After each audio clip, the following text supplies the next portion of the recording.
All right, so it's time for our famous burning questions round, where our guest has 3 minutes to answer 3 random questions given to us from a random question generator, including the trick question that we added. Okay. So we'll start off with question number 1. If you woke up tomorrow and every mirror showed your face as a PlayStation 1 texture, would you still go outside? My camera resolution right now.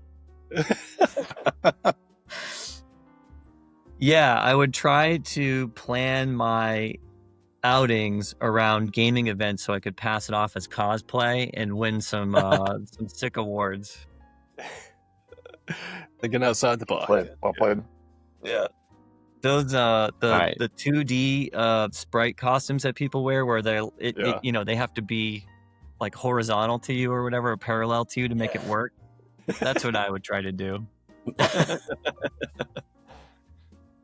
So question number 2, if you had to replace every keyboard key with a different type of snack, what would your Control-Alt-Delete combo taste like?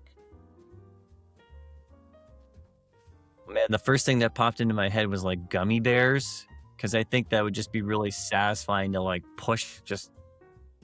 But then I was like, well, if it's a combo of those things and they had to make something appealing, I think like s'mores would be good. One key would be like graham cracker, marshmallow, chocolate. That'd be pretty good. So, like you could hit all 3 keys and then like lick your fingers and be like, oh man, it's the tastiest I've ever had to terminate a program. Or Can you imagine? You're looking good. Suddenly your wife walks in and you're just like eating the keyboard. You're like, it's exactly what it looks like. Oh, goodness. All right, so question number 3. Would you rather fight 1 horse-sized Shodan or 100 duck-sized Shodans?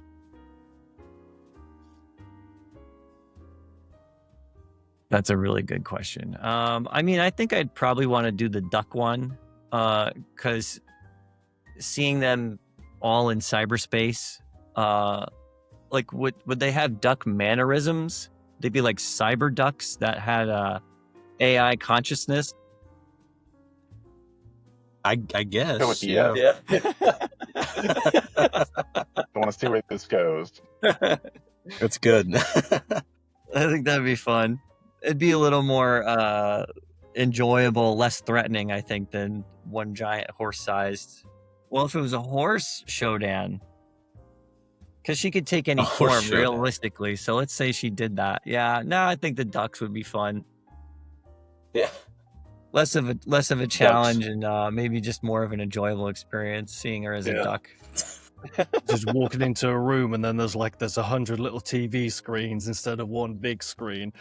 And they're all quack, quack, quack, quack, quack, quack. Yeah.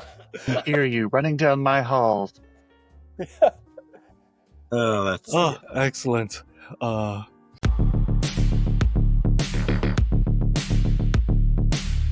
It's a good segue into our next question to you, which is System Shock related.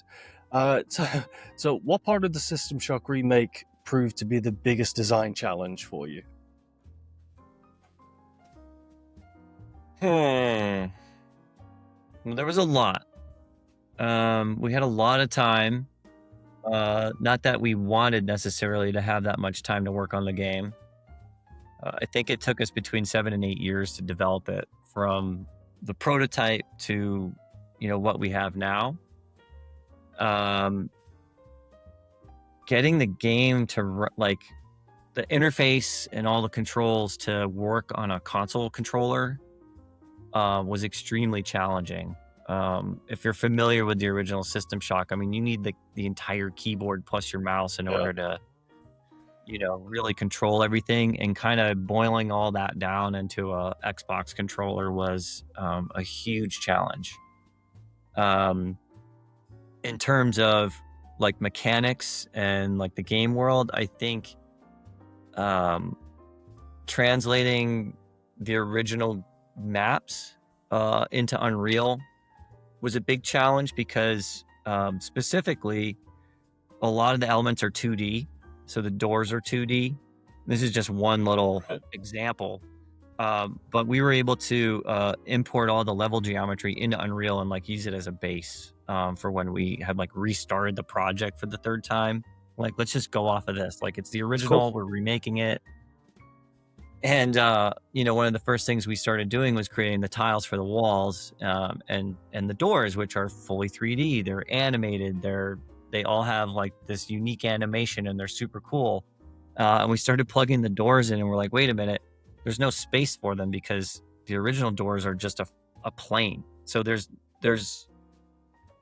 no space for a 3D door. And so when you start adding that space on one door, it has this rippling effect across the entire game where the level geometry had to change every time we added a door in. We had to push everything out a little bit farther, spread it out. And so it just created this like cascade of work we had to do across all levels just to put doors in to the original game.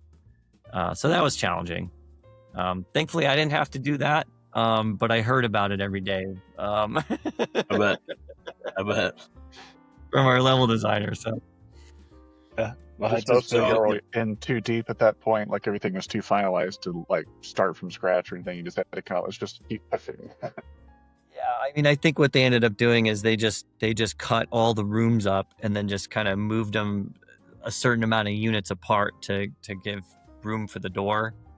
But yeah, it's just like one small little detail out of a million that went into making that game the way it is, and something that you would never really think about as a player, unless you knew it.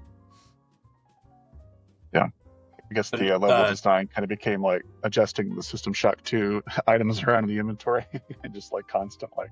Yeah, that too. We felt like that that update to the UI and the user experience from 1 to 2 was fantastic. And it's a system that got used in a number of other games after that, like Deus Ex and some of the other immersive sims from that era. And we decided to adopt that. And it's become kind of what people, I would say, lovingly refer to as like System Shock 1.5 instead of purely 1, because there's some elements that we took from 2 and we kind of backported to the first one. And I think it worked. Yeah, I thought it was really kind of an inspired decision. I thought it was like, yeah, why not?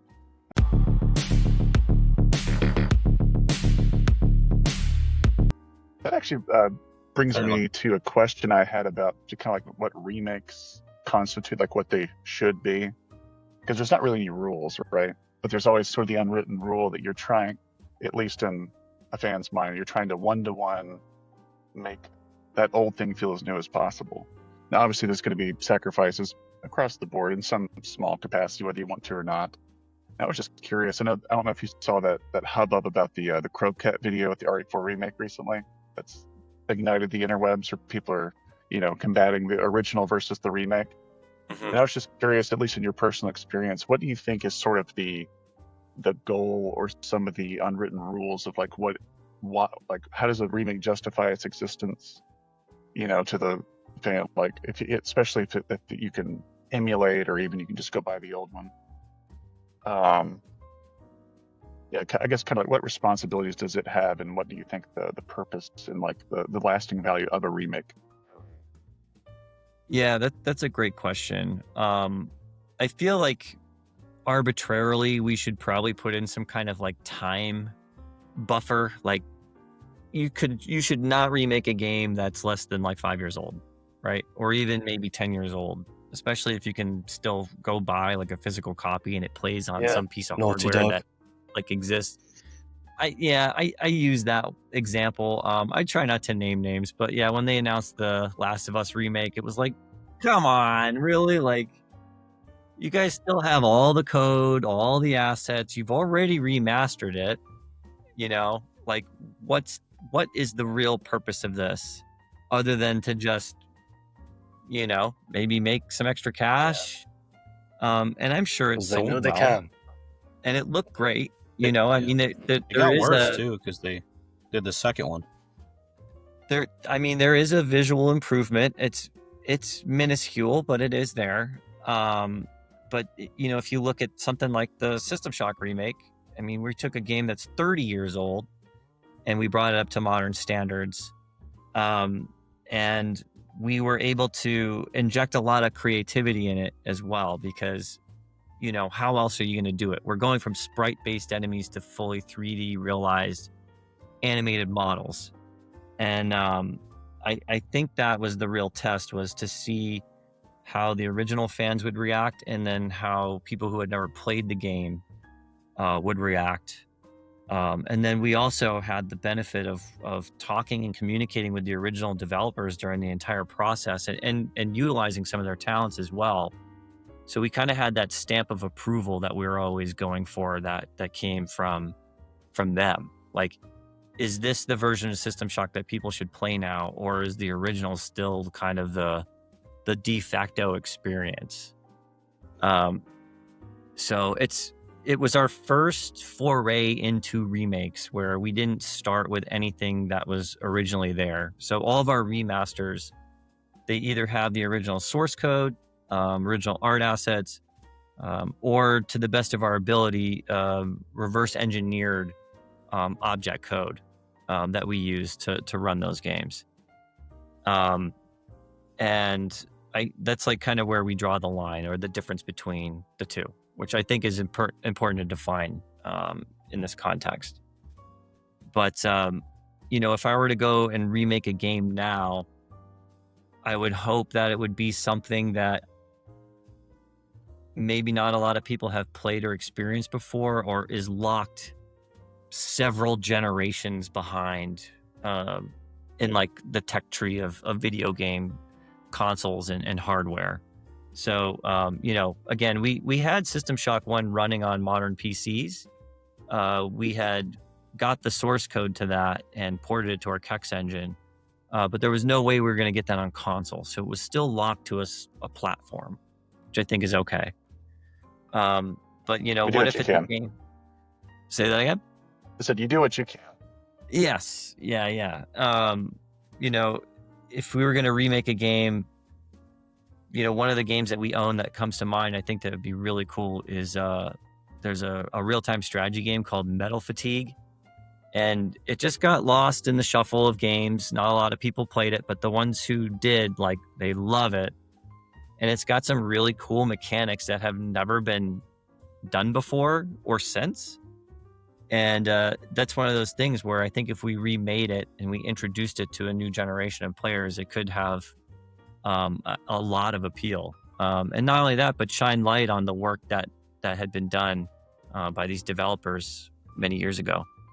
The internet doesn't know what Metal Fatigue is, apparently. Yeah, I typed it in while you were saying that. I was like, let's see what this is, to get an understanding. And the Copilot answer at the top immediately has no idea that it's a game. It just thinks it's a process by which the progressive weakening and eventual failure of a metal due to repeated cyclic stresses. See, now you can bring it back. We get email suddenly the internet will know every day. Somebody says, they send me an email. They go, "Hey, I was looking up Nightdive Studio using ChatGPT, and your name didn't come up, and I can help with that." And I'm like, "Nah, that's okay." The less the computer knows about me, the better right now, I think. Yeah. Right.